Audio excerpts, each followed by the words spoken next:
দেখাও দাদা, বল। হ্যাঁ, কবিতার নাম নদীর কূল, লিখেছেন স্বপ্নিল দে। নদীর ধারে আমি বসে আছি একা, কেউ যদি এসে আমাকে দিত দেখা। আমি প্রকৃতিকে ভালোবাসি, নদীকে ভালোবাসি, সেজন্য আমি নদীর ধারে তোমারই খোঁজে আসি। শিউলি ফুলের, জবা ফুলের গাছ রয়েছে কত, আমাদের এই গ্রামটি যেন স্বর্গের মতো। আমি নদীর ধারে বসে দেখি নদীর দুই কূল, নদীতে ফোটে কত শাপলা ও পদ্ম ফুল। আমি গ্রামকে ভালোবাসি, নদীকে ভালোবাসি, আমার গ্রামে রাখাল বসে বাজায় বাঁশি। আমার গ্রামের মাটি সোনার চাইতে খাঁটি, আমি শুধু আমার গ্রামের পথ ধরে হাঁটি। আমার গ্রামের নদীতে আছে সোনার তরী, এই গ্রামে আমরা কত না খেলা করি।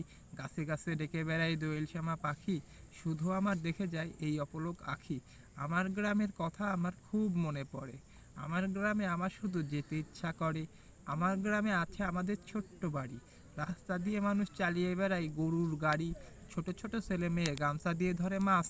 আমার গ্রামে আছে কত আম জাম কাঁঠালের গাছ। আমার গ্রামের খেতে ফলে সোনালী ফসলের ধান। আমার গ্রামে শোনা যায় কত ভাটিয়ালির গান। বাহ, বাহ, সুন্দর।